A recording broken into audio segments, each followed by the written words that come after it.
ጀምሯቸው በያሰብኳቸውን 10 ትርፋማ አዋጭ ቢዝነስ ሐሳቦች በዚህ ቪዲዮ ሙሉ ነግራችኋለሁ። እስከመጨረሻው መከታተል አትረሱ። ቼክ አድርጉት እስቲ። ፎሎ አድርጋችኋል? ፎሎ አድርጉ ካላረጋችሁ። የመጀመሪያው የላውንደሪ ቤት ቢዝነስ ነው። ሁለተኛ የፎቶኮፒ ቤት ቢዝነስ ነው፣ አዋጭ ነው። ሶስተኛ ግሮሰሪ፣ አራተኛው የሴቶች ጥፍርና ሜካፕ በጣም ትርፋማ ስፔሻሊ ኢቨንቶች ላይ ወይም ደግሞ የተለያዩ ዝግጅቶች ላይ ከስተመሮችን ማፍራት የምትችሉ ከሆነ በጣም አዋጭ ቢዝነስ ነው እና ጥሩ ሙያ ይጠይቃል። አምስተኛ ኮፊ ሃውስ ቢዝነስ፣ ይሄንን በባህላዊ እንዲሁም ደግሞ በዘመናዊ መንገድ መስራት መጀመር ትችላላችሁ። ስድስተኛ ጌም ዞን በጣም አዋጭ። ሰባተኛ የወተት ተዋጽኦ ሽያጭ ቤት በጣም ትርፋማ።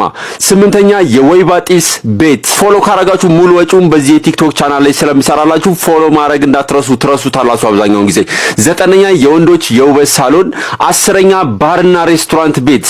እነዚህን በቀጣይ 10 ቀናቶች ቪዲዮ የምሰራላችሁ ሲሆን ቪዲዮ የምሰራላችሁ ጠቅላላ ወጫቸው ስንት ነው፣ ቢዝነሱን ለመጀመር በጠቅላላው ስንት ያስፈልገናል፣ እንዲሁም ደግሞ ወጪው ባሻገር አንዳንድ አሪፍ ቲፖችን ስለነዚህ ቢዝነሶች ዲስከስ እናደርጋለን። እዚህ ሊስት ውስጥ ይግባ የምትሉት የቢዝነስ ሐሳብ ኔክስት ቪዲዮ ላይ እንድናየው እንድናብራራው የምትፈልጉትን የቢዝነስ ሐሳብ ኮሜንት ላይ አስቀምጡልን።